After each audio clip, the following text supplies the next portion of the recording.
On the massive data breach at stores like Target, Neiman Marcus, and frankly, there are three other well-known retailers who presumably at some point are going to announce that they were breached as well. The National Retail Federation today calling for heightened credit card security. Here with more security expert John Sileo by phone tonight, and Neil Weinberg, the editor-in-chief of American Banker. Neil, I'll start with you. So, more attacks, are you surprised? Not really. These sort of attacks have been going on for years, Jerry. What seems to be surprising people right now is the size of this. We're hearing that in the Target's case, there may be as many as 110 million people involved. And, of course, when people hear there are other retailers who are involved, but we don't know who they are yet, they start to get very nervous. I heard just a few minutes ago that the House Democrats are asking for an investigation into this, or some sort of hearing at the House Financial Services Committee. I'm sure the Democrats will do a fine job of that. It seems to me that the people who really need to get on the case are the retailers and the banks, the credit card issuers. John Sileo, to you, who needs to fix this problem? You know, it's so easy to clone these cards that we use now with the magnetic stripe and a signature.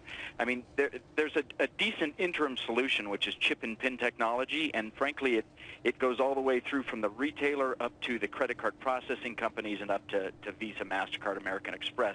If they were to make some changes to the system, I know it's not easy, but if they were to make some of these changes, we'd get rid of these problems. Well, you know, there's a big debate over that, first of all, but Neil, to you, if the Europeans can do smart cards, right, why can't we do smart cards? How much would it cost, frankly, and who would pick up the tab? Nobody actually knows the cost, but the problem we have in this country, Jerry, is that the people who would pick up the cost are not necessarily the ones who pick up the cost from fraud. So when your card is ripped off... How so? Well, the banks are the ones who have to pay for some of the fraud losses, but it's Visa and MasterCard who also obviously have a lot of influence on the network and the security, as well as the banks. And so what the retailers say is you need to make these cards ironclad so nobody can hack into them, and the banks are saying, well, if we're not picking up all the cost, then we don't have all the skin in the game. So banks are sitting on their haunches, maybe we'll play, maybe we won't. I got to tell you, the National Retail Federation today, John, to you, was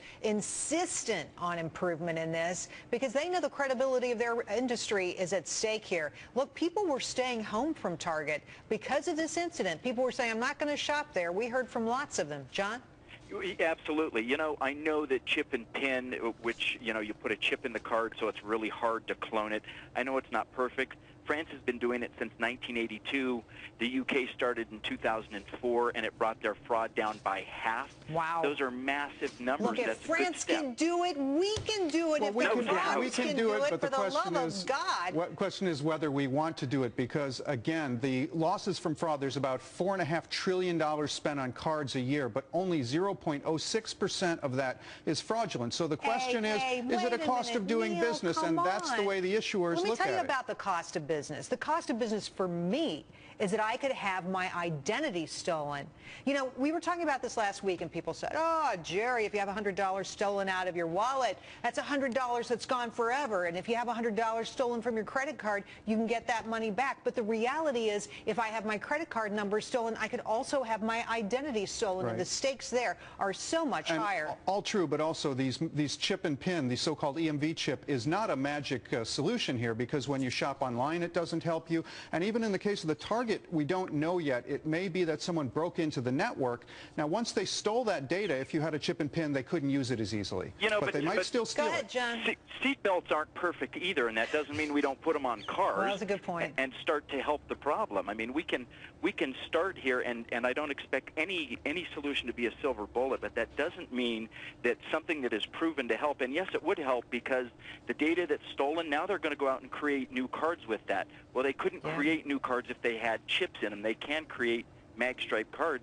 You can buy it on eBay for $100 bucks. Look, I think, John, I think you and me, and, you know, in our basement, we could create a mag stripe card.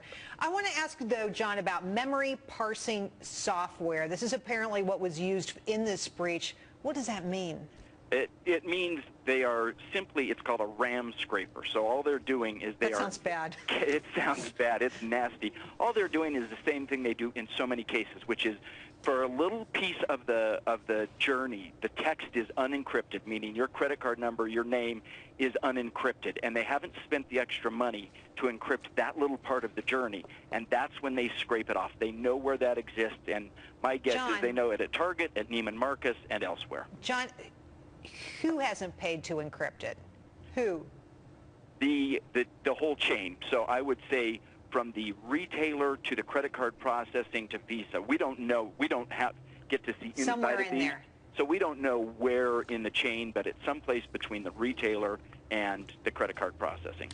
All right, well, there are $24 billion in credit card transactions last year, at least. That's a lot of opportunity for screwing things up, a lot of opportunity for fraud out there, and we see it every day. Unbelievable. Look, if you have some kind of issue, if you were one of these people who was involved in the Target problem, Neiman Marcus, you're worried, you're concerned, give us a call, send us an email. We're just at jerrywillis.com. You can also follow me on Twitter, jerrywillis@FBN. We want to hear from you. John, Neil, thanks for coming on tonight. What's your name? Nikki. Nikki. A little bit more information. How about when we go through it together, item by juicy item? No, I wouldn't do that. Nikki, it's almost impossible to go through everything you need to do to protect something this large in one session. So I would like to offer you a free copy of my book. First, let me give that back to you. You're tired of carrying it, aren't you? The thing is heavy. Free copy of my book, Privacy Means Profit. Trust me, it will help. Thank you. Chapter 5. If you would just hold the book up for a second. Yeah. A little further from your face. Yeah. Oh, it makes it easier to turn into a driver's license.